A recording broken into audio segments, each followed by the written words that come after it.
Hey, you know, It's scrolling. it says at my end, it's streaming live on Facebook, so it's a good sign. Okay. And I still can't see you, so hold on a minute. Okay. I'm afraid to close the window because. Oh, I know. All right. I think we're live. Right. Not showing up in the feed yet, but I think that we're live. So, yes. Hi, Hi. everybody. Welcome to Tuesday night's A Branch of Laurel's interview. I am Ashaxi. I'm a member of the Order of the Laurel from Ontier. And tonight I'm interviewing Wulfstan Hrafsson, Yeah, who is Ontier's very newest Laurel. Um, you just got Laurel before everything shut down, correct? absolutely. Yeah, like 5 minutes before. Well, 3 or 4 days before, but yeah, So that's weird. it's a little weird. I'm sorry. So we'll circle back around to that. Sure. How did you find the SCA? What's your SCA origin story? Well, I kind of found it twice actually. So way back, my very first event, I had some friends who had gone to a few events. They gone to Clinton, they went to other stuff, and it was Thanksgiving weekend. We're all at university, and they were going on to Golden Swan, which is about 2 hours from where we lived in Kelowna at the time. And they needed a ride. I had a car, so I said, "Sure, I'll check that out. It's a medieval thing. That sounds cool." And so I was the driver for my friends. I was completely unprepared, really, for my first event. I had a tent in the back of my car, sleeping bag, that kind of stuff. My garb, I think, consisted of a T-shirt from a concert turned inside out, so it was plain, and a cloak and a pair of jeans, and my belt over top of my shirt. um, I What? didn't sew. I didn't have a girlfriend who sewed or anything. So I went to this thing, and that was a lot of fun. Just stayed the one night. Went to another event a couple weeks later, Freeze Off in Ramsgard, and that was fun as well. And then university kind of got into full swing, and finished up my year. Didn't have a lot of free time that year, and the next year went off to Toronto to go to school out there, and didn't know anybody there who played at all. So kind of lost touch with things. And 8 years later, met some new friends who happened to be in the SCA and also this Norse recreation group called Reich Flag. And I actually went to a Reich Flag event first of all, and started using the name Wulfstan that I had been using in the SCA previously. And over the next few weeks, got a little bit involved with them. And at the same time, though, unrelated, met this girl who I'm now married to and have been for 12 years. And she played in the SCA. I played Reich Flag. So she said, "Hey, we should check each other's groups out. If you'll come to one of my events, I'll come to one of yours." So I said, "Yeah, that sounds good. Sure." So Odin's Playground was that September in Lionsdale, and went and loved it. Within a matter of a month, I think, I was at council applying for a warrant to be Pied Piper because I'm a teacher. So I thought, we need a children's officer. I can do that. And the rest, is history. So And how long ago was your first encounter? my very first event was 1999. And then 8 years later, you really kind of dip your Yeah, toes in. in 07 when my wife and I were dating. Yeah. That's awesome. Yeah. And so you started out doing children's activities. And how long before you started to notice the arts and Well, I'd always been interested in Bardic, and even my very first event, I'd done some singing around the campfire, that kind of stuff. I had taken Old English at university, and so I had some interest in some medieval literature and that kind of thing already too. So that was always a part of it. But when my wife and I got together, she had 2 kids from her first marriage, and so we were, by that point, we we're pretty solid in raising these 2 kids together. And I was a teacher already, and we needed a children's officer in our branch. So I thought, this is a place where I can fill a gap and do a job. So it seemed like a natural fit. So I did that for a couple of years, and I've been herald and a few other things since. So. And that's kind of a natural bardic activity too, being with kids. Yeah. There's storytelling and that kind of thing. So what how long was it till you apprenticed to somebody, and who did you apprentice to? Well, I've been playing for about a year when I approached my friend Shannon at the time, Mistress Gala now. about becoming her student. Now, she wasn't a Laurel yet. At that time, she had her Goot, I think, for probably a year or so, and was the Tiri Bardic champion. And I said, hey, here's somebody I've known for a little while. She was in Red Flag as well, so I've known her from even before my SCA days. Here's somebody I know a little bit, who I'm comfortable with, who's a really great musician, a great artist, who I could really learn a lot from. And so I became her first student. I was her student for 7 years before her elevation. And then for that first kind of probationary, you're not probationary, but you know what I mean? The first year we were not supposed to make any real changes. I remained her student, and then I became her apprentice about a year after her elevation. And I was apprenticed to her for 3.5 years before mine. So about a 10-year journey kind of for 12 you. years, yeah. So that. Mine was about 9 years. So I think that's fine. Yeah, it felt right to me. I don't know, And she does like the like throat singing, right? Coding, yeah, she does a lot of different stuff, but that's one of the main things that she does that nobody else really does. Yeah, it's really cool. Yeah, I have a lot of respect for her. I think she's really cool, and she's fun too. Yeah, she is. Yeah, that's perfect that you found somebody that you really gelled with super well. Yeah. So what was your path of study? What are you into as far as your research and your bardic? It's kind of drifted a little bit in different directions. So I'd say more interested in music initially. I kind of saw that as going to be my path, and it didn't turn out to be. The things I've kind of glommed onto along the way, you start doing one thing, you find a related thing, and you kind of, oh, this is really neat, and meander a bit. And so what's happened with me is I got really into storytelling and some of the theory behind storytelling, and there's a lot of neat work being done by people like Mark Amodio and Frog and Terry Gunnell and some others in Norse storytelling and scholarship. So a lot of that, and also some Norse poetics in the last couple of years. I got really into Drukvet, which is this really, really difficult Norse poetic meter. It's kind of like a Viking sonnet. Mm-hmm. It's not exactly like, but it was really popular for about 400 years. It has a very fixed length and meter like a sonnet does. So that's kind of that's the English form that most people are familiar with, that I can kind of relate it to, right? But it's hard to do it except in Icelandic. I don't read enough Icelandic to do it in Icelandic yet. So awesome. And you ended up entering Kingdom Championship with some of those things. Yes. Did you lead up to Kingdom Champion? Did you do, for those who don't know, you are in the Principality of Tiri, so yeah, that's right. You probably have a baronial level, a principality level, and a kingdom level that you could go. Yes. So when I was relatively new, I think my first year I was playing, I participated in our Shire Bardic Championship, and the second year I was playing, I won. And I have competed baronially before, but in my second year in playing, I also won the Principality Bardic Championship in Tiri. Wow. For the first time. And so at that time, I did a lot of Anglo-Saxon stuff, mostly, because that was what my kind of wheelhouse was at the time. So I did the opening lines of Beowulf in the original, and I did Deor, which is the first complete English poem that we have. I did that mostly in translation with the refrain in Old English. It's actually the origin of our saying, "This too shall pass."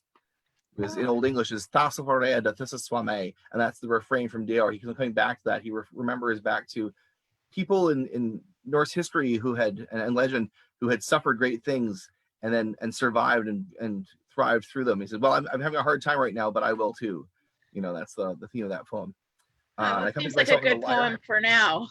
It really is, actually. 2020 theme poem. So I accompanied myself on the lyre for that as well. And then I also told an Icelandic ghost story in English, and then sang the song that accompanies it in Icelandic and English with lyre accompaniment as well. Oh, that's so cool. Did you study those things in university? Yeah, the Old English I did, yes. I took about a year's Old English literature and language course. And so I had that background, and then my own study since then, of course. But the Icelandic stuff and that sort of thing, has come along as I've been in the SCA. Really, it's been a development of what I did at university, but it's certainly been new. So it's been a long time passion, really. Oh, absolutely, absolutely. I won a few years later. I won Principality Bardic again with a reading in Italian of some lines from Dante's Inferno, and what was that piece I did? Oh, no, that wasn't it either. Something a bit from the Poetic Edda, Grim Nismal told us a story, which was a neat kind of thing to do. It's neat when you discover things that you're studying a piece. I don't remember how far into it. I did a bit of work on it for my career trials in Lionsgate as well.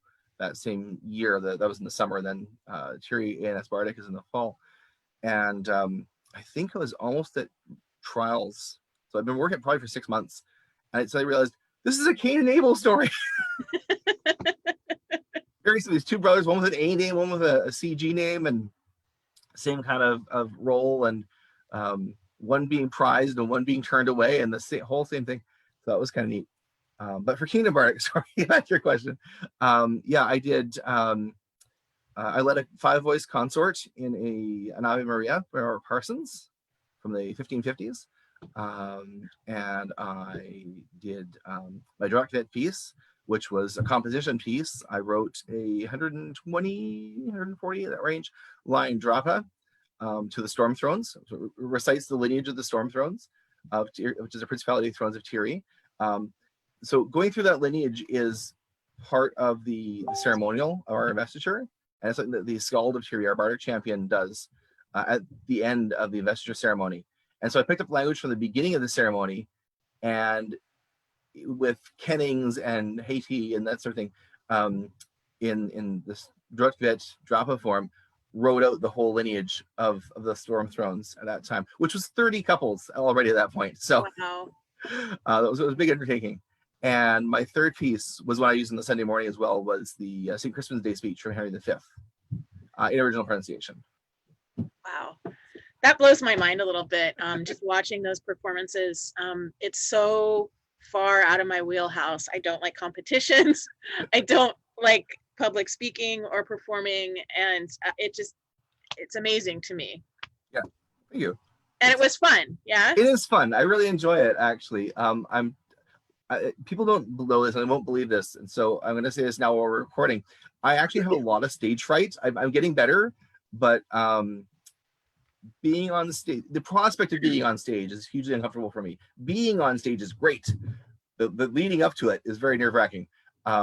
So there's sort of a fake it till you make it sort of proposition involved there, right? But for me, to some extent, Rick mundanely is very shy. Wulfstan is not.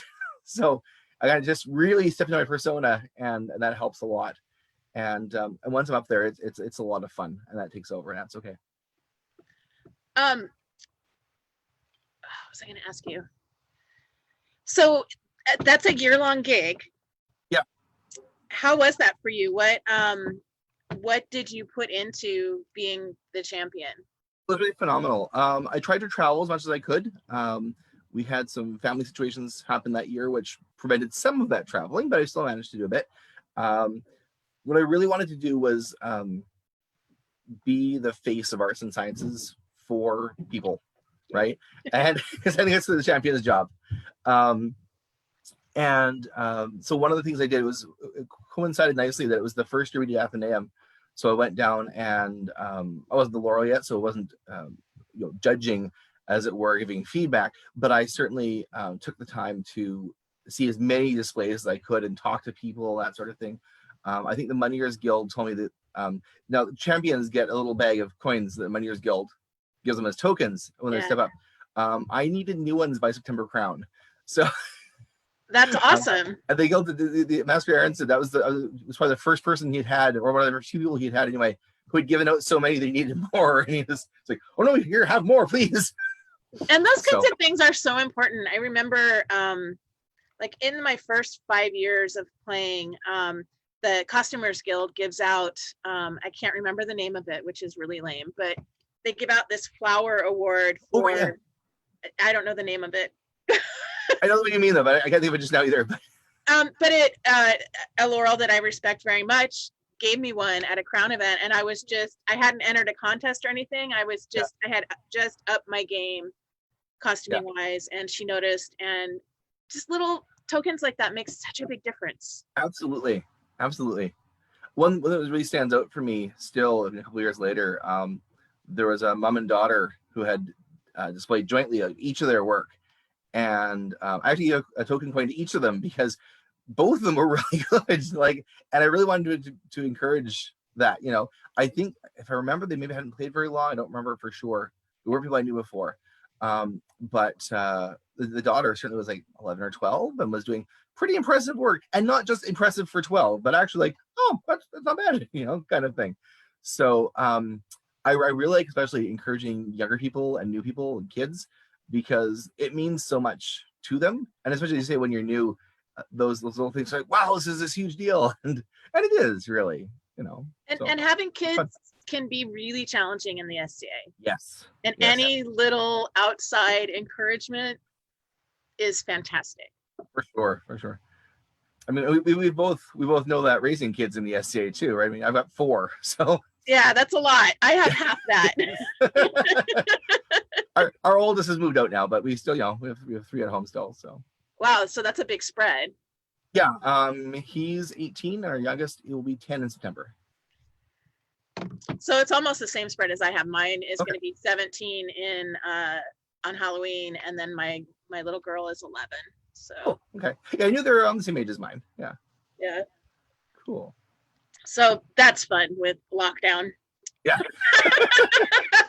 it's been all right, actually. I mean, like, we just kind of roll with it and whatever we can do, right? So. Yeah. Same. One of them plays computer games all the time, and one of them is taking over my pottery studio. So. I saw pictures of that. That was great. Yeah. Yeah. So as long as she's having fun, I'm all happy. So how long ago was that you were champion? I won 2 years ago. So Duchess Eleanor is right now, and Viscount Seamus was last year, and I was before him. Awesome. Yeah.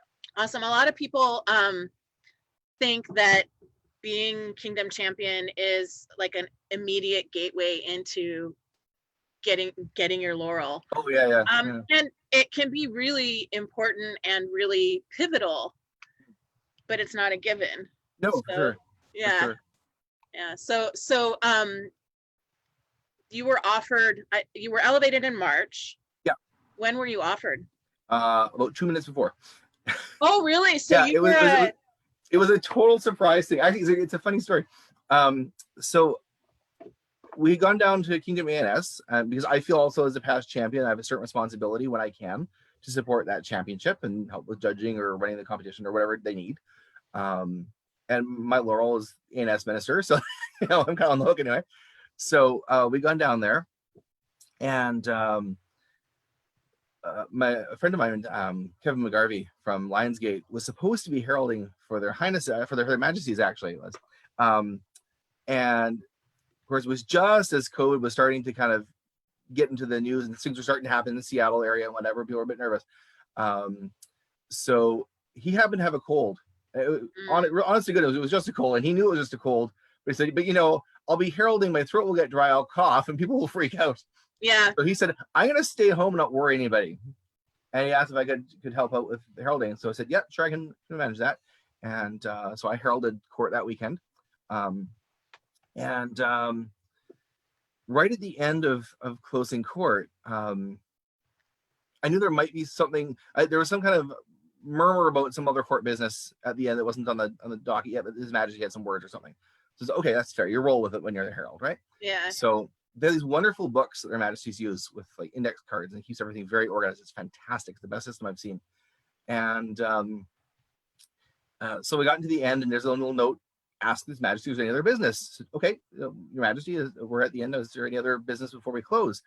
And I'm running through in my head what all the layers for the cheers and that sort of stuff, right? Which Barry name in right now, and that all sorts of things to remind yourself. And he says, actually, yes. And he takes my book and he closes it, and he puts it down on his table, and he goes to go dress in the office. And I thought, okay, well, I can do cheers, Cole. That's fine. I don't need the notes and the because your head is so in doing your job. I'm in the zone. I mean, this is, you're standing there behind and between the thrones. You're in Herald Zone now. And he said, he's kind of looking around, say something, and everyone's kind of, waiting to see what's going to happen. And he's actually, Wulfstan, could you go get Master Warwick from the back there? I looked around and I saw him and said, okay, sure, of course. So I ducked out and made my reverence as I left the presence area and headed down. And about halfway down the aisle, I said, actually, Wulfstan, just hold on a second. So I stopped and I'm standing around looking at what's going on, okay? And feel a little bit uncomfortable with the only person standing, in the populous area. So I sat down and had a convenient seat, which happened to be the seat my wife had been sitting in. I saw her knitting bag and stuff there, but nothing really clicked in. I was like, oh, I guess she's in the bathroom or something. I don't know, And so she wasn't there at the time, but whatever. She was, I didn't know she wasn't in that seat. So then they call up the Order of the Laurel. And I'm like, yeah, I'm definitely going to sit down because I'm not one, and this is going to, So I'm uncomfortable now. A little uncomfortable. And when you kind of figure out that things are maybe happening, you're like, is this me? No, is it not? No. And you kind of damp things down a bit. Because they just elevated Baron Torquil the night before. They put 2 people on vigil for the Laurel the night before. This is the very end of court. I didn't see it. So sure enough, they called the Laurels, and he says to Gala, who's A&S minister and a Laurel, of course, well, you had some business. You want to do your thing? Okay, sure. Wulfstan, would you please join us? And I was just like, of course. I said to him, there's video of my elevation on Facebook. My cousin Seamus was very kind to shoot, and people asked me about it. I was kind of like shaking my finger at the king at the very start of the. It's like, you got me, Your Majesty. Yeah. So it was a total surprise. I was completely flabbergasted, and even then, I thought, okay, well, so you're gonna put me on vigil. That's really cool. And I said, nope, we're gonna do it right now. Okay. Yeah. I guess we're doing this. And how do you feel about that now that it's done? Are you thankful you didn't get a vigil? In the circumstances, yes. Yeah. I kind of had the best of both worlds in many ways, because I know there's some nice things about having a vigil, and I had friends who've been elevated to various peerages who had vigils and others who didn't. And some were like, nope, I wanted to do it right away because I was going to a lot of crown events. And others said, oh, well, yeah, I kind of wish I had a vigil or whatever. But regardless, for me, it would have been nice in some ways, but I'm kind of getting it anyway because COVID shut everything down so much. So I got the elevation. So, I have the letters after my name and all that. And you're not in, because I know that, oh, yay. Hey. I know there were a couple of people that got put on vigil and are in this limbo now. Exactly. And I feel kind of bad for them, actually. They're fantastic people, but it'll be all the sweeter, I think, when we get back together and we can actually, elevate them and that kind of thing. So that'll be good too. But I'm getting the time to take that thinking and figure out the kind of peer I want to be, because things are on hold, as it were. Although A&S is really kind of exploding right now with Zoom and everything. Yeah, it's kind of exciting. Really exciting. How have you found getting hooked up as far as so I've been in Laurel 16 years, and right. 16 years ago, it was really hard to kind of figure out how to get access to groups, and you didn't really know how things ran. And how are you finding that? Is it more accessible now? It seems to be. I mean, I've my really active time in the SCA has been since 2007, so I've basically lived in the Facebook SCA anyway the whole time. Right. But yeah, I think so. By I think the next day, I had access to the Ontario Laurels group and that kind of thing. People reached out and said, hey, are you in this group yet? Because you should be, and that kind of stuff. So awesome. I got connected pretty quickly, actually. It was pretty good. That's good. That's good to hear. It has not always been that way. And some people have felt really frustrated by it. So I just wanted to check in and see what your experience was. Yeah, no, it's been fantastic, actually. Good. Good. I know you don't really have any experience as far as like, what were your expectations and what is it really like? But do you have any thoughts on that? Um, Are you still kind of adjusting? Still kind of adjusting, really. I had I don't journal a lot, but I like journals, if that makes sense. I don't always use them, but I like having them. So I took one that I had on the shelf, and it's actually really appropriate. It says "Do it with passion or not at all" on the cover, and so that's my peerage book. That's been my kind of visual thinking has gone into there, and so I've made notes on like what do I want to do about apprentices, and what do I want to do about this, and how would I approach fealty, and the whole thing where like knights have to sort fealty, and other peers have a choice from reign to reign, and how would I Right. approach that, and that kind of thing. So a few of those things, it's ongoing, obviously, but a few of those I'm things have still gone in there making my already. mind up about stuff. That's fair enough. I mean, and those thoughts are going to develop too, right? But I wanted to get some initial thoughts down pretty quickly, and so I think I started a couple of days after my elevation, when I kind of had finally had time to adjust a little bit to the first couple of days, like, I'm a Laurel, what, how, you know, and then so once I kind of had come down a little bit, I started writing things down.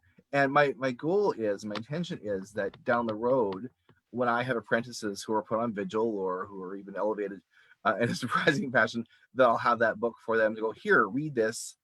You know, obviously make your own decisions and whatever. But here's how my thinking went. Yeah, I think that's good. I think it could even be something that you show them in advance, Oh, sure. so that they can start thinking about what kind of peer they want to be, and so that they have a more realistic idea of what being a Laurel is. I think a lot of people think a lot of really cool things about us that just aren't true. We'd like I them to mean, be true a lot of times, but yeah. yeah, Yeah. like we're not as organized as people think. No. You know, we try really hard, but it's a big kingdom. Yeah. And there are a lot of little niches all over the kingdom, and there aren't necessarily peers hooked into those niches. Yeah. And so if you're doing something really cool, someone, nobody might notice because you're way over here. And, that's hard. Yeah.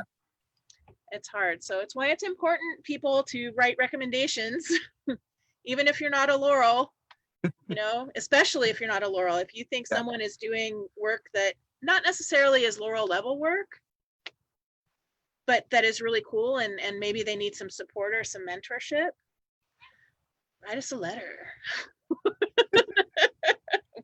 We want to Sure. hear it. So with your book, what do you think right now, going into being a Laurel, is your greatest responsibility as a peer? I think right now, particularly in the circumstances we're all in, especially when we as peers need to be leaders by example. And I think there's a lot of stuff going on in the world right now, and particularly in Canada and the US.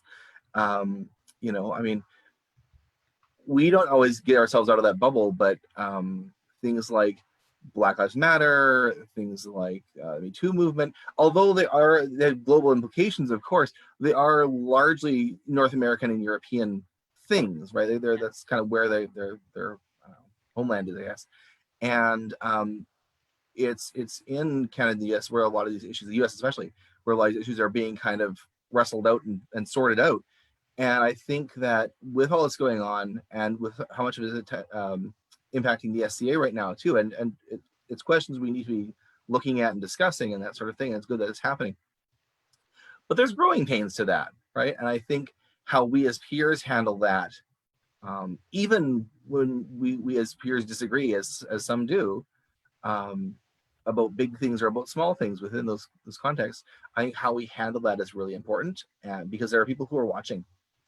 Yeah. And they won't say they're watching, but they are, Yeah. and they're supposed to be. Yeah, they are. And I think that it's this is a really key point in time for us to show marginalized people that we give a shit. Yeah. you know, and that we Right. actively care about making sure that they are not marginalized in this game and that this game is fun for them. Yeah. And we're not always going to get that right. And you're right, there are going to be a lot of growing pains. And I think it's really important that we give people, including our fellow peers, the opportunity to do the self-reflection and to do the growth. And some of them won't. True. But yeah, it's hard. That's a really I think that's one of the hardest things about being a peer, and I'm really impressed that you're going right in there at it. Oh, thank you. I think one of the things that struck me too is, even in my life outside of the SCA, I've always found that the virtues of the SCA and the values of the SCA had a lot to do with how I want to live my life anyway, right? And that's kind of the chivalry and courtesy and honor are important things to me and always have been. And particularly since I've been in the SCA and have them kind of spelled out in those words, Yeah. kind of thinking about that in terms of who I am as a person, even beyond, you know, the stuff. And I think since my elevation, I've been maybe more aware of that because I'm aware of that little spotlight, you know. And I really think that, and I'm sure other peers find the same thing. Some days the hardest example to set, and the person you most need to be careful of the expectations of is the person in the mirror, you know. And there's that saying, we're all our own worst critics, and that's sometimes true, but I think particularly in this case, that some days I'm like, you know what, I'm not even a good example to myself right now. I need to fix this. Yeah. You know? Yeah. And I don't know where you're at with your feelings of worthiness of being elevated, and this will be like my vigil advice ish for you. Sure. But it took me about 6 years before I felt like I was a Laurel. Sure.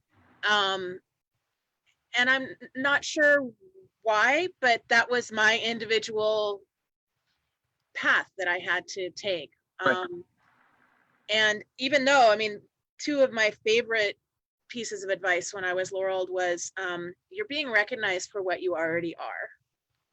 You know, if a knight suddenly can no longer fight, they're still a knight. And if a Laurel can no longer create, they're still a Laurel. It's a done deal.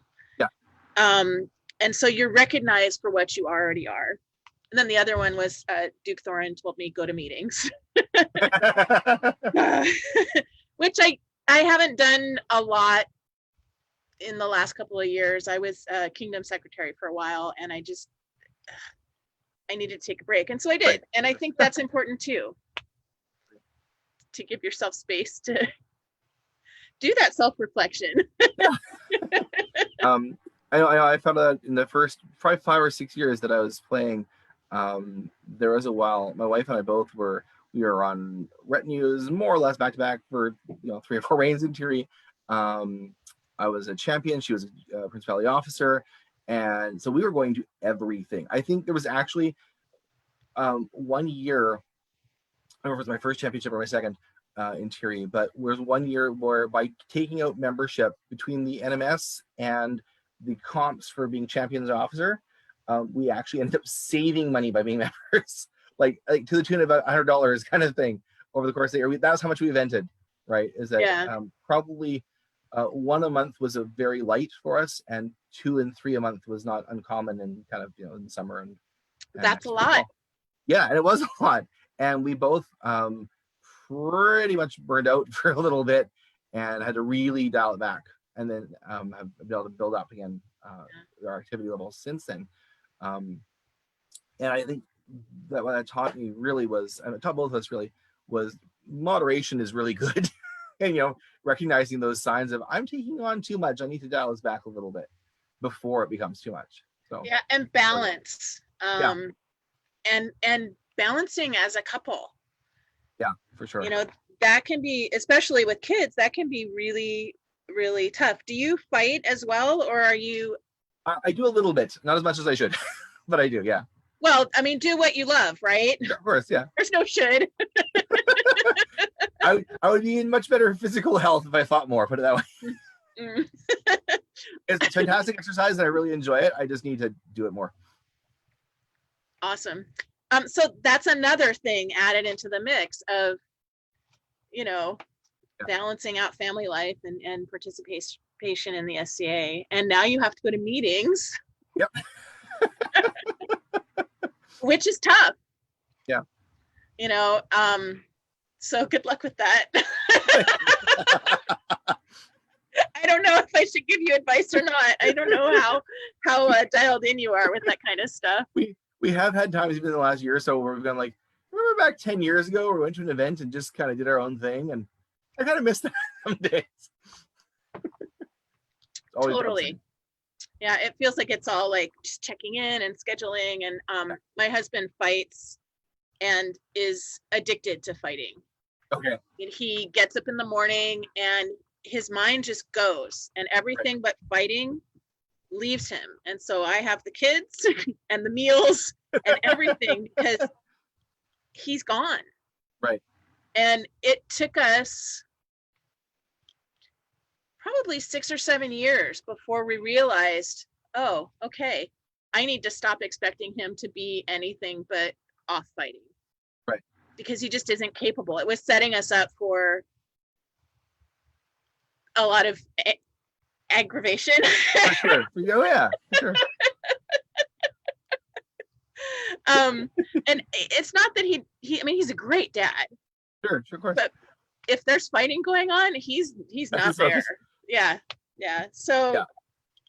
And I mean, and I understand that too. I mean, just in terms of like, particularly people who are fighting at a higher level certainly than I do, you know, you really have to get in the zone, and some people really need to lock their aggression in and really kind of focus to keep that up.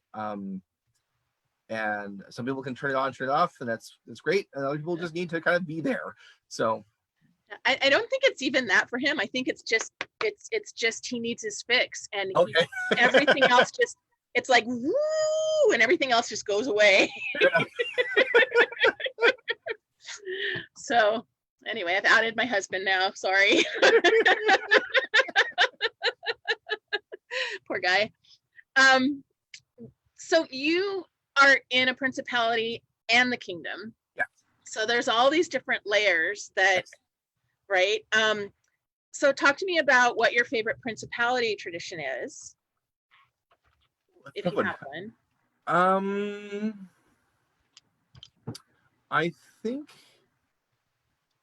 I really like the what we talked about before, the lineage of the Storm Thrones at the end of the investiture ceremony, because it recounts our history. And I mean, Terry's history is not really long. You know, we've only been a principality for 15 or 16 years or something, but we have a history, and we have a sense of self as a people, as a country, you know, as a principality, and so that, and being part of that has been really cool. And having been Bardic Champion a couple times, I've been able to do that through 4 or 5 investiture ceremonies. And I've tried. I hadn't ever done the direct that came after, of course, but I've tried to do something with it to kind of make it special. So I remember my first time doing it, we'd only been, I think it was probably like the 12th or 13th Prince Princess who were being invested. And most of the previous princes and princesses were actually in the room. Oh, wow. Right? And so I was able to make eye contact with each person who was there as I, you know, spoke their name. And a couple of them came up to me afterwards and said, "That was really cool. Thank you for that. I really felt involved in the ceremony." Yeah, that's super powerful. That's really cool. It was really neat. I would love to have my direct fit used as the lineage at some point, but it is pretty long, so I understand if it's called like, I don't know about that. But maybe when you guys go kingdom, maybe being involved in that ceremony. That would be cool. Yeah, that would be cool. And kingdom, is there anything? Yeah, actually, I love Ontario, and so there's a lot of stuff I love about Ontario, but the one that always gets me is the riderless horse, actually. And because it's one of those quiet and sort of sacred ceremonies that we have, and remembering those who have gone in the past year. And I remember being at, I think it was a Crown a couple of years ago, September Crown a couple of years ago, and I was champion at the time, so I was up at the front and you get a good seat that way. And as they're doing the Riderless Horse ceremony, and thinking someday, years down the road, I hope, but someday that'll be for me. Yeah. I don't think I've ever felt more connected to my kingdom than in that moment. Right at that point, I hadn't, and it was really powerful. For people that don't know, Ontier's Riderless Horse ceremony, they bring a horse in that has, and I'm going to mess up the name of it, but it's like a big blanket on it. It's the old Kingdom Champions cloak that we repurposed into, and the Ladies of the Rose run it. And I think it's once a year at July Coronation. They bring a horse in without a rider, and there are tassels pinned to the cloak for every person that played in Ontier that has passed away. And the names are read out loud, and Ladies of the Rose place the tassel on and there's a lot of tears. And it's a great way for us to honor people and to remember them. And yeah, it's really powerful. So thank you for bringing that up. And I don't know if other kingdoms do anything like that or not. I've only ever played in Ontier. I've lived in other places too, but I've only ever played here. So I don't know. It would be interesting to find out. We'll have to maybe ask some of our interviewees that are from other kingdoms about it. So you do performing arts and Bardic. When I first started playing, Bardic fires were huge, drumming circles were huge. That happened all the time. And part of this might be because I'm always home, home in the yurt with the kids. Sure.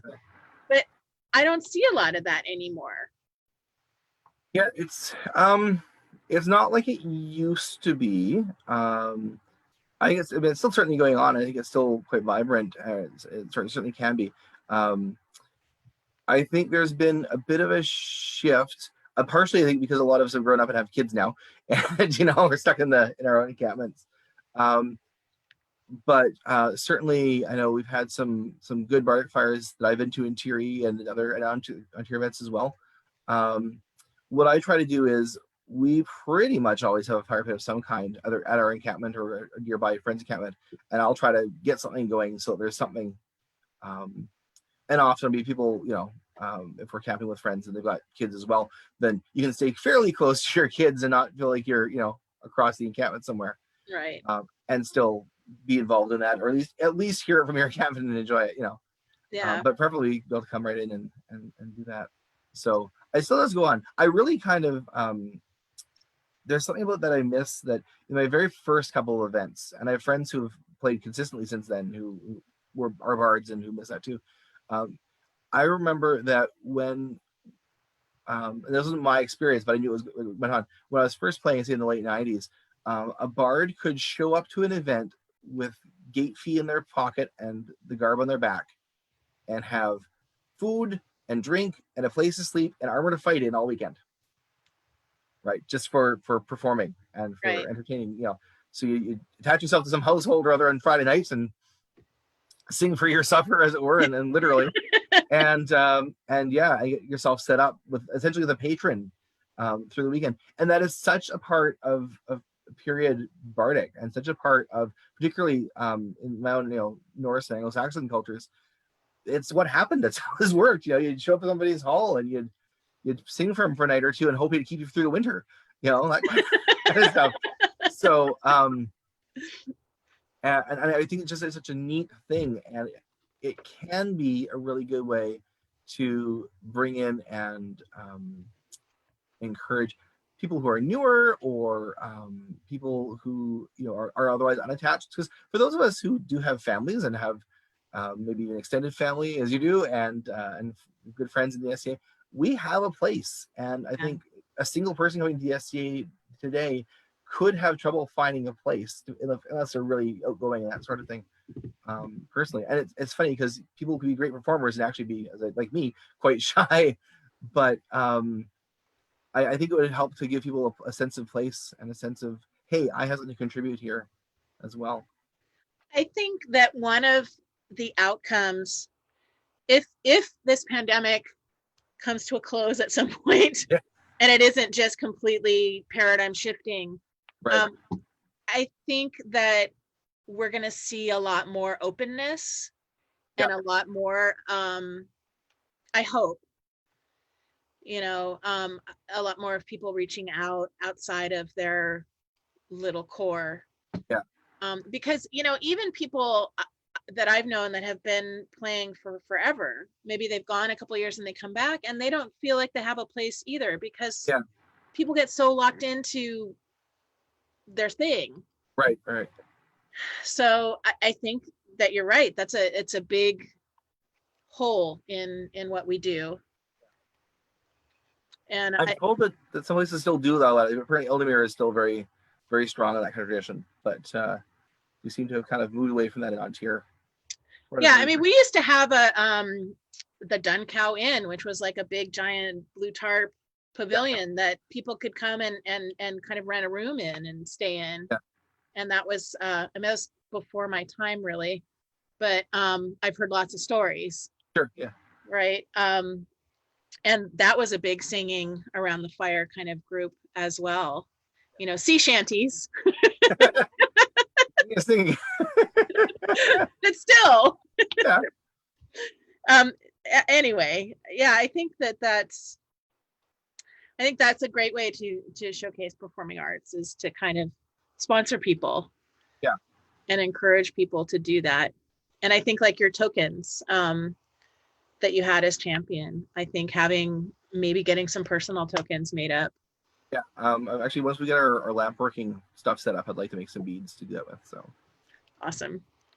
Beads are good. Beads are great. I like beads. So you make beads too. What else do you do? Not very well, but I do. I learned how to do chasing repoussé at Collegium the other year, so I'm hoping to do a little bit of that this spring. I love that. I can make armor very badly, well enough to fight in, but I'm not doing a lot of real metal work on it or anything. Like just a bit of leather, and my current armor is mostly plastic. So trying to move in a more period direction, but it works. What else do I do? A little bit of Scribble. I can certainly enough for painting charters. I've designed a couple of scrolls, but nothing too huge. I do a little bit of charter wordings. I do a little more of that. That's the main things that kind of occur to me right now. And court heraldry. Oh yeah, and yeah, court heraldry. For That's sure. That's a big deal. It is. No, I was just thinking ANS stuff, but yeah. Well, yeah, I consider that ANS. Oh, I suppose. Yeah. I mean, it really is kind of all bardic, really, when you think about it. Yeah. Yeah. I mean, it is a service and an art, but yeah, you can't replace a good herald. I like to say that I'm an okay book herald. Like I can conflict check your name and device, but I'll probably hand it off to somebody else for second set of eyes. And I think I'm a pretty good voice herald. I'll do court, or I like doing Eric's heralding too, like at Crown Tourney and stuff, because again, you get a really good seat, right? Yeah. You have to be right at the edge of the Eric and that sort of thing. Like the best. Cool. Yeah. And I marshal a little bit. I'm a senior tam and a junior heavy marshal. And what else? Oh, I do a bit of archery as well, of course, being a tam. Awesome. But yeah. I'm just starting to. Well, I guess I've been just starting to get into archery for years. I never practiced enough to progress. I haven't in ages really practiced that much, but I took a new apprentice a couple of months ago whose thing is archery. So one of the things that I'm wanting to vampire off of him is is getting more into archery. That's cool. Yeah, so I think that's one of the coolest things about being a Laurel is having students. So I had 2 apprentices and they both got Laureled, and I kind of tanked. It like took away all of my motivation to do anything. You really need somebody to be working with. Yeah, I understand. And I honestly didn't know that about myself while I had my apprentices. I didn't know that was part of what made the SCA fun for me. and I just took 3, which I had always said I'd never take more than 2, but I have 3 now.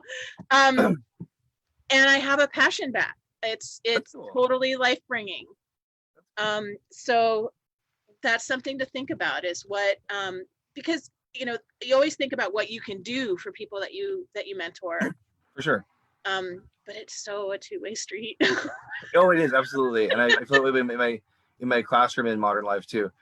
I actually have a student that I took 4 years ago as a courtier of Lionsgate, and shortly after that an apprentice. And I've got somebody that I'm sponsoring as how Lionsgate courtier trials work is you need to have a sponsor from within the order to kind of like bring you forward as a candidate. And so I've somebody I'm mentoring as their sponsor for the Lionsgate trials.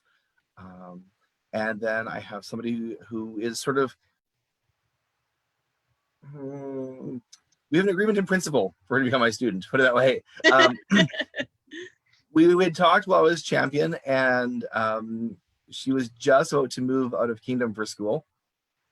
And so the plan is, last we talked, she's planning to move back down here once that's all done. So if that does, still happen, then we're gonna solidify that. And awesome. So I have a few people that I'm mentoring. I have let them know, with my elevation happening this spring, like, okay, so nothing is changing till at least next March, guys. I'm taking my time to figure this thing out.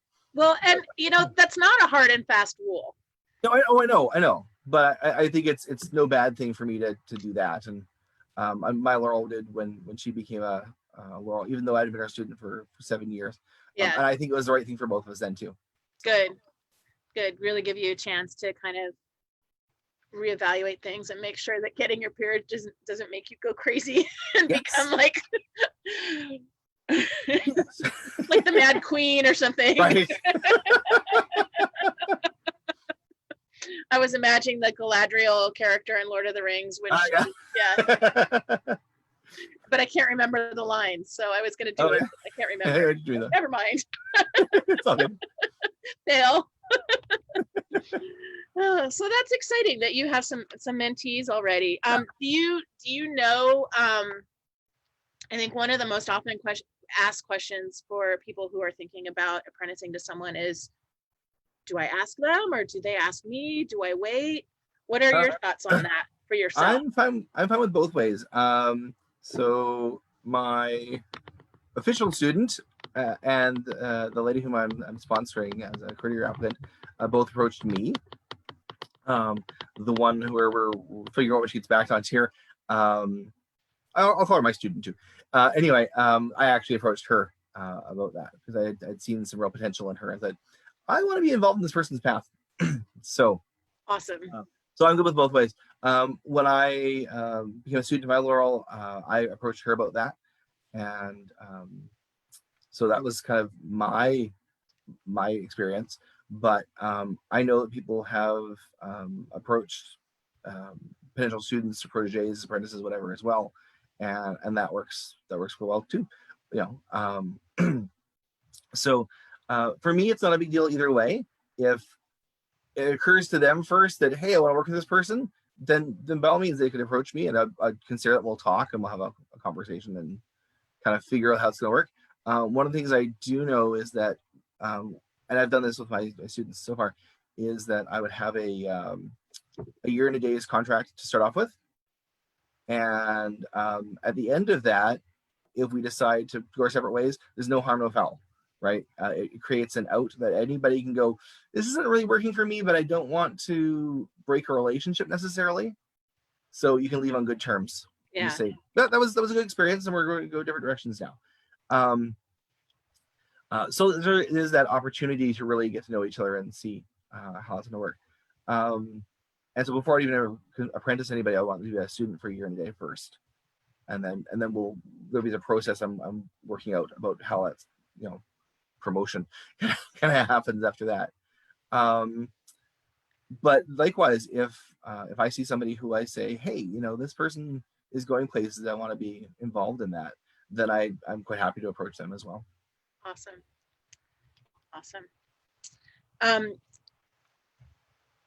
So I hesitate to ask you some of the philosophical questions that I have, but maybe it would actually be good to get a really new, fresh view on it.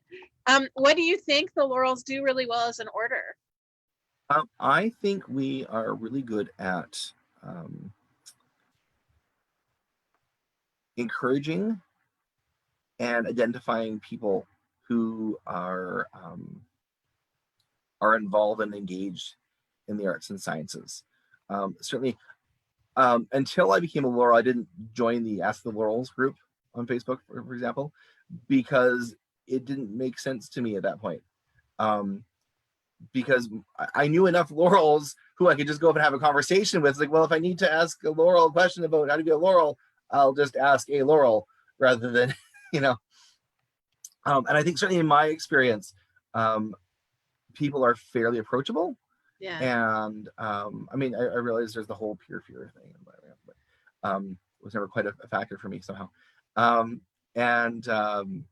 But I think largely people are quite approachable, and I think we're good as a group, not always as individuals, but as a group, at seeing that, hey, yeah, there's people in our kingdom, in our principality, in our barony, who are really, these are the people who are, you know, we're going somewhere. These are people who are, if we keep them engaged and can give them the right guidance and the right encouragement, can really make something of their art.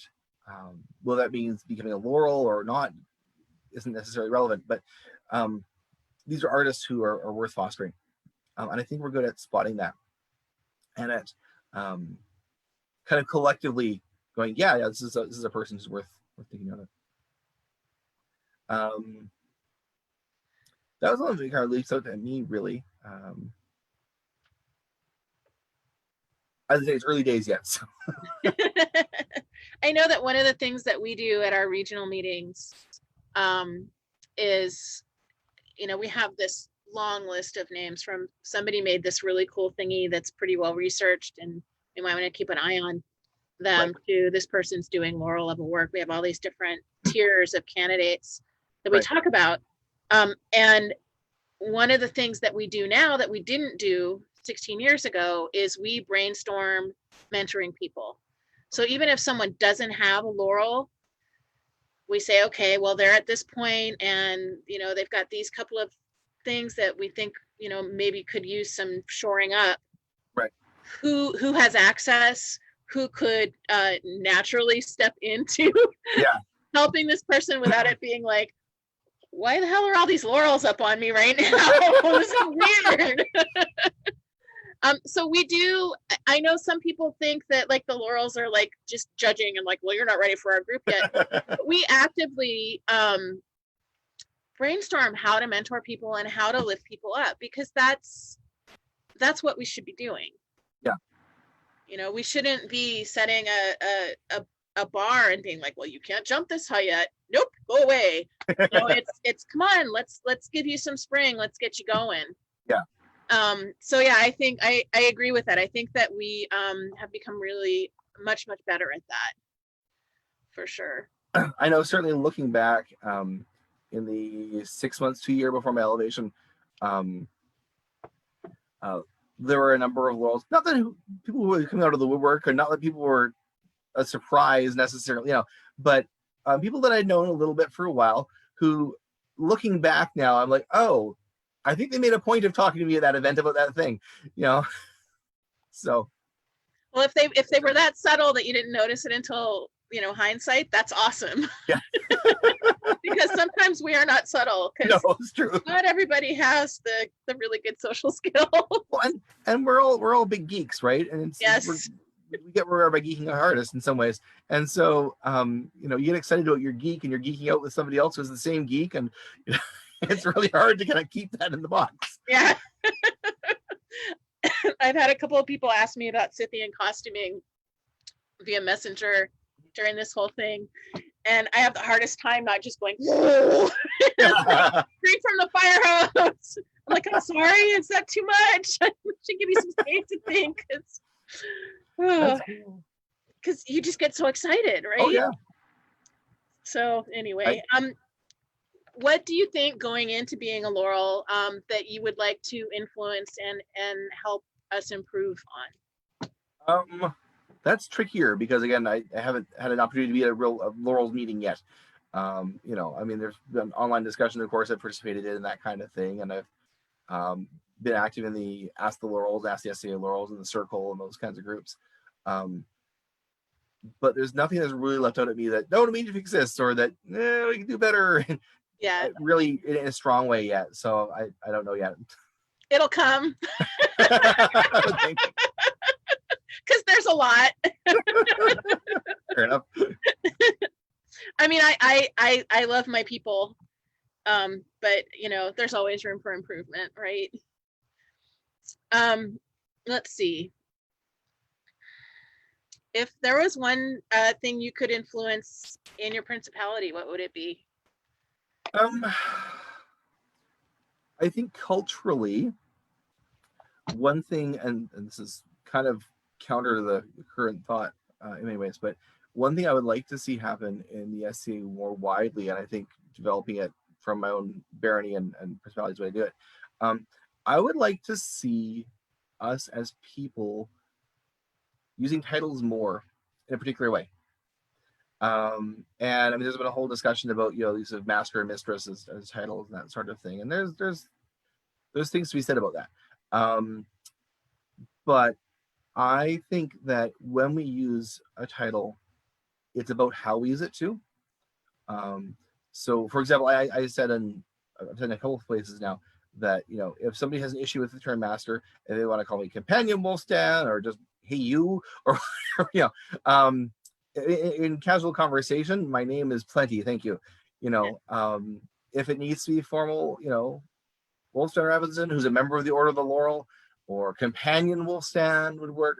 There's alternatives. I think that we as peers and we as gentles in general do, I'm not sure deserves the right word, but there's something to, we have titles and we have them for a reason. They're part of our SCA culture and we should use them. But I think while I can be generous about how you want to call me is fine.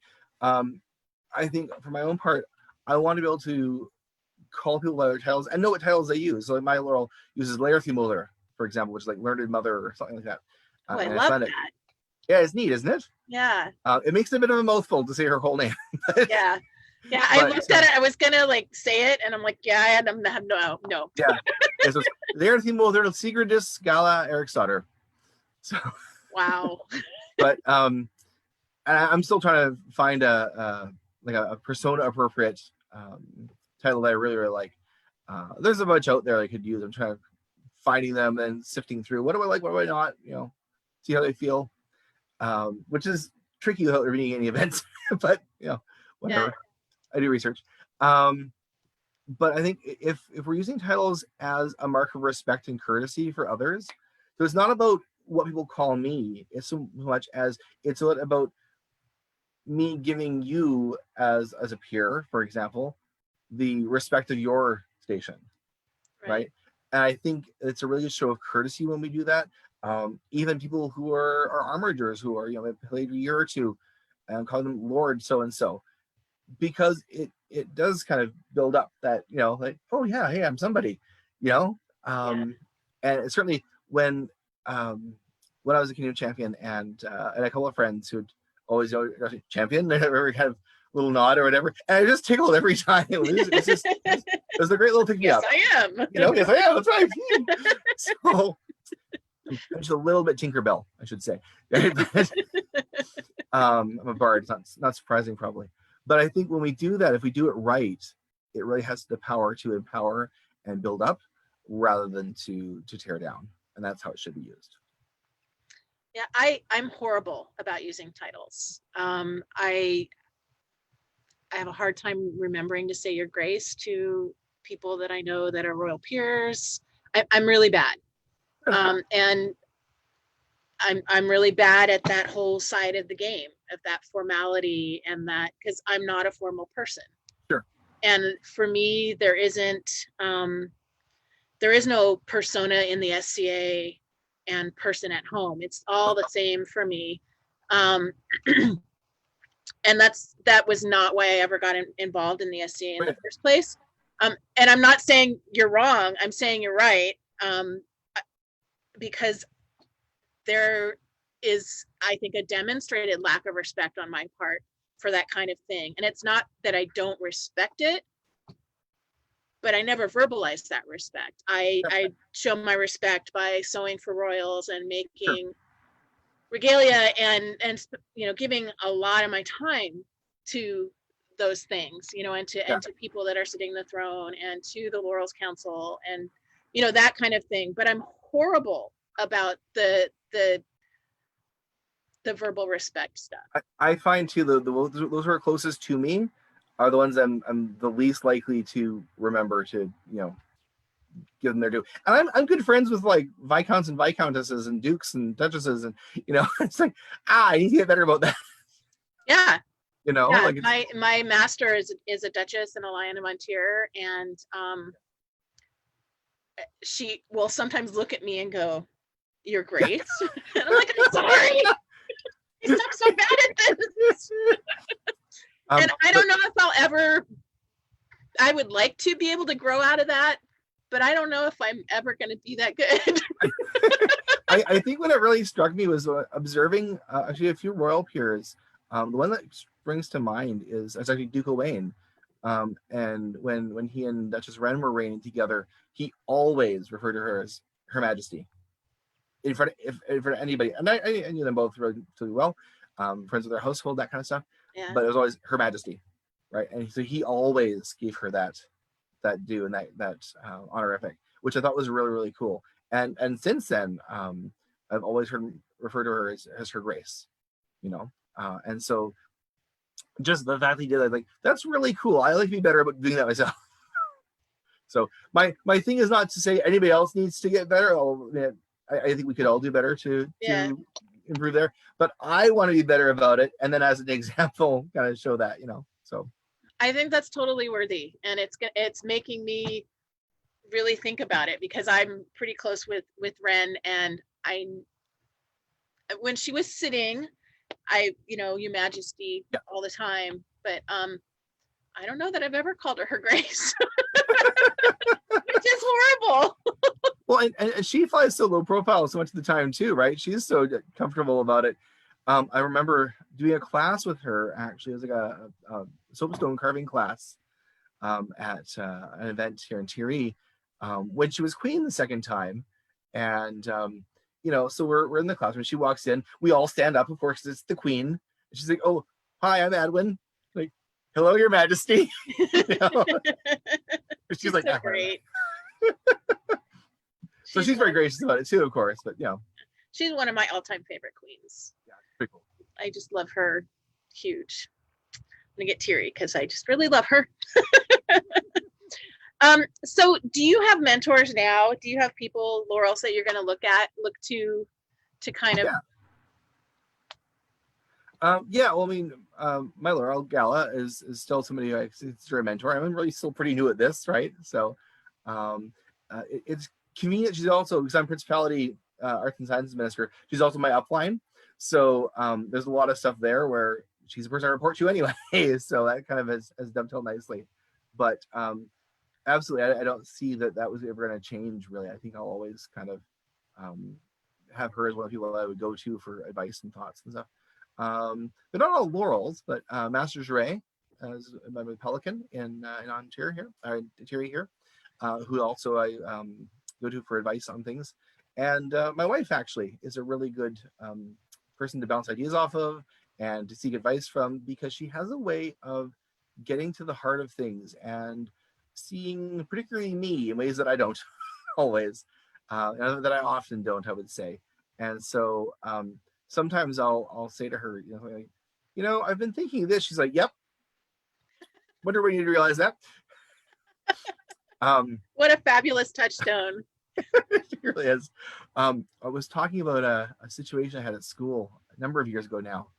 And I never use names, of course, of students or anything like that. But there's this kid in my class, and here's a scenario kind of thing. And I think they're, I was talking about this kid and their situation. I said, thinking about that and thinking about myself, I think I'm a little bit ADHD. And she looks at me and goes, "You think?" Oh, you've noticed. Well, so that kind of thing, right? And about SCA stuff too. And she's just a fantastic. She's far more organized than I am. She's by far a better administrator than I am.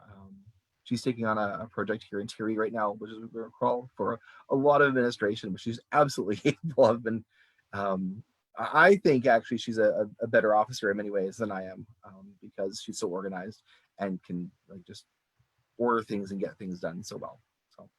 So she's a huge inspiration for you. She is. She is. That's awesome. The in the fighting community, and people who win crown talk a lot about their inspiration and what their inspiration does in their life. And laurels have inspirations too, and so do pelicans. And I think it's important to recognize that and to celebrate that. So I think that's rad.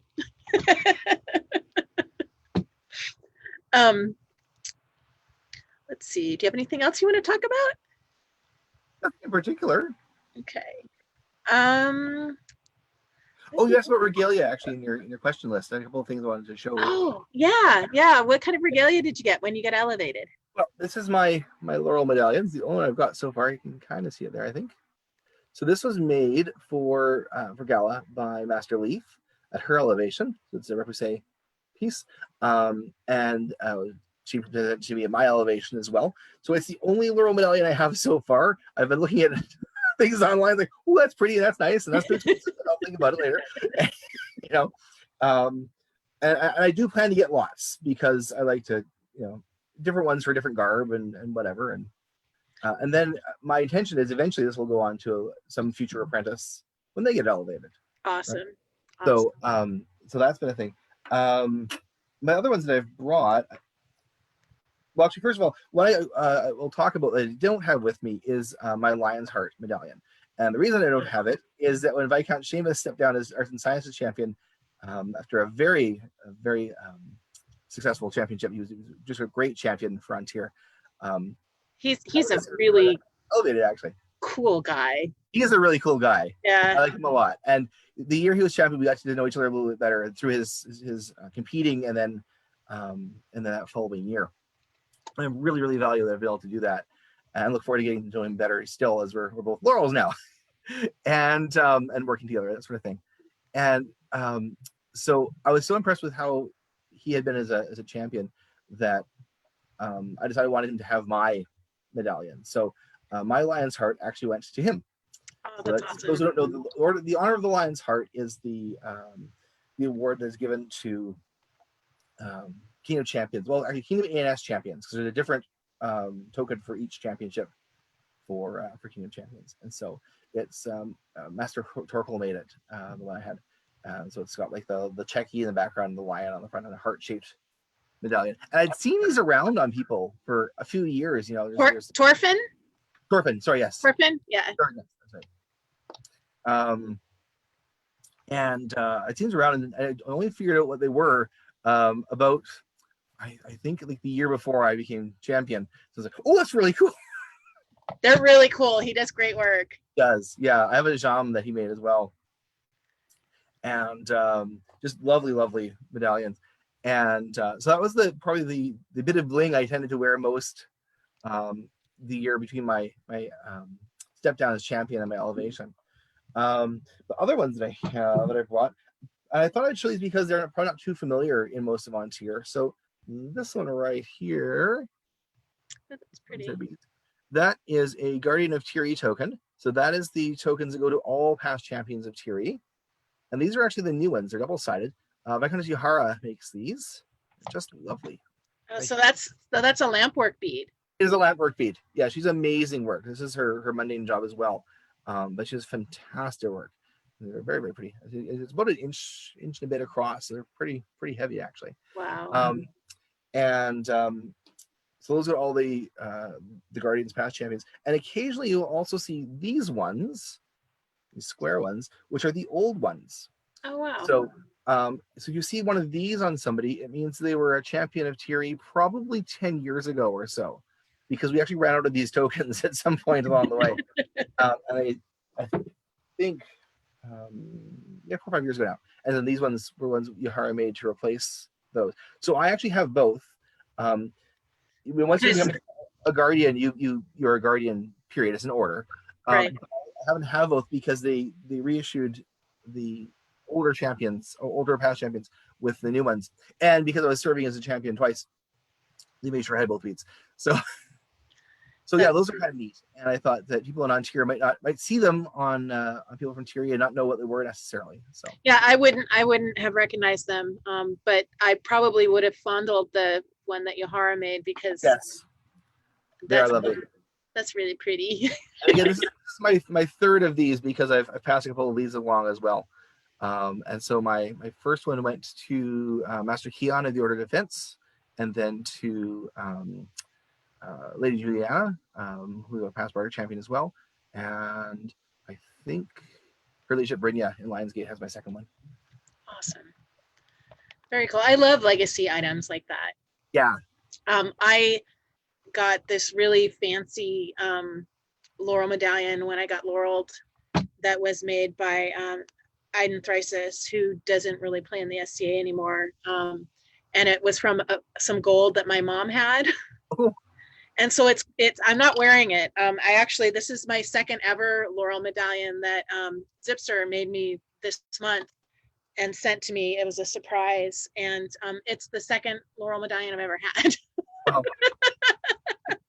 So, and I don't think I'm ever going to pass along the first one, and I don't want to pass this one along either. So that's really horrible. But I made somebody some Reposade Laurel, Attias, when he got Laurel, I made him a laurel leaf thing. Right. Whatever. And those leaves got taken apart and put on various different pieces for a whole succession of people. Oh, cool. Which was kind of fun. And I think I have 2 or 3 of them left. Okay. So I might give them as tokens. Right. But I end up just kind of making a full outfit for my students that get elevated. So I guess that's kind of legacy. I don't know. Yeah. I would say so. So now that you're a Laurel, what are your goals in the SCA? What's next? I don't know yet. one thing that I haven't done that I would like to do at some point is I've never been Kingdom Barter champion. And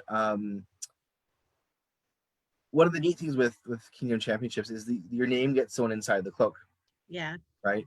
And the ANS Champions cloak, I saw it for the first time up close. I realized I knew most of the people in there. I'd heard of pretty much everybody, but I knew most of the people in there. The Laurel's Champion, the Bardic Champion cloak. I actually know each and every person in that cloak personally. So that's everyone awesome. Who has ever worn that cloak is somebody that I would call a friend. And so having my name amongst those names would really be kind of the cherry on the sundae, as it were. Yeah, that would be really cool. And you won Kingdom ANS with all Bardic entries. That is true. Yes, I did Kingdom ANS. I did a Kingdom Bardic single entry before, so I knew the format and stuff. And I was on the committee that worked on the Bardic forms. We do the new judging forms, plus using them judging in the last couple of years at Tyria and Ontario. But I did Kingdom ANS the year that the Bardic parameters changed, and I already knew what pieces I was wanting to do. In fact, I talked to Andromeda, who's our current Bardic champion, at Crown that September about, so you do Kingdom Bardic? We were both talking about it, and she competed and I didn't. But we already both had a general idea what we wanted to do. And the reason I didn't was the new Bardic parameters didn't work well with the pieces I wanted to do. Because, for example, I can write 130, 140 line Drukvit poem, but nobody necessarily wants to hear it. No.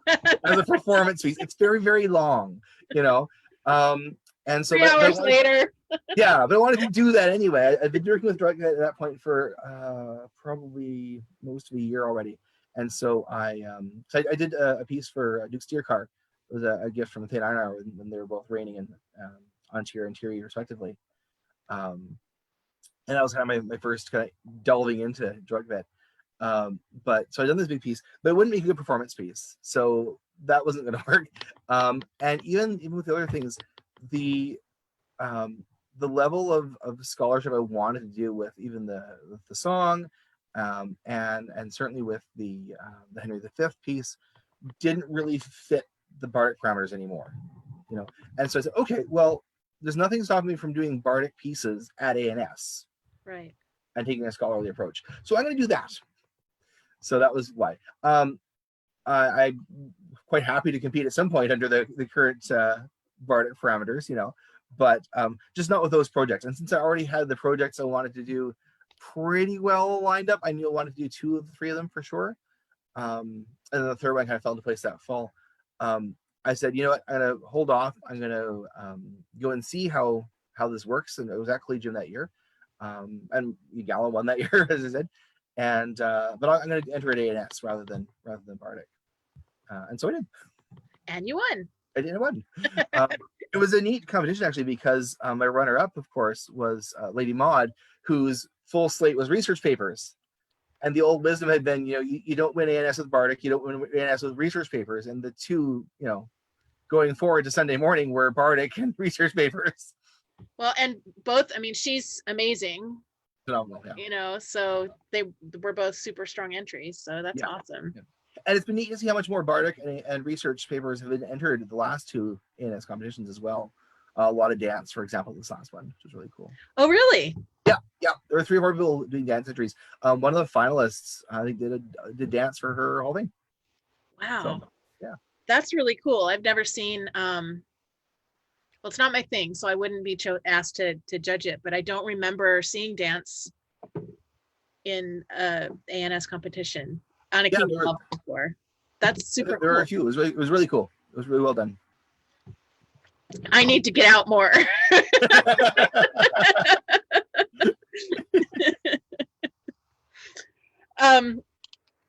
Well, we're at like an hour and a half. Okay. So which is long, which is good. Yeah. I've had fun. You too. Any words of wisdom, any parting words? I think just whatever is your thing that you want to do in the SCA, do it. Right? Don't be stopped. And this is something I had to be told as late as a couple of years ago. Don't let I'm not a peer, or I'm not this, or I'm not that stop you. By all means, take advice from people who have gone before and that kind of thing. But if you have a passion to do something, chances are it can be done, and chances are you can do it. So find out how to make that happen, and get help, and go for it, and make it go. Make it go. It is the dream for all of us, but it's each of our individual dreams as well, right? And so I think finding your passion within that and pursuing it is really, really key. Absolutely, 100% agree. Passion is the number one ingredient. It's super important. Well, thank you for being super brave and coming on and doing this. It was fun. Yeah, I had a good time too, and it was wonderful to get to know you. We've never met before, and I don't think so. No. No, and we know a lot of people that are in common, you know. So now I know your face, and that's wonderful. So thank you. Thanks everybody. Next week I am interviewing Duchess Kiva. She's one of my heroes. I think she's really awesome, and the work she's doing right now is just super cool. So that's gonna be really exciting. And thank you again.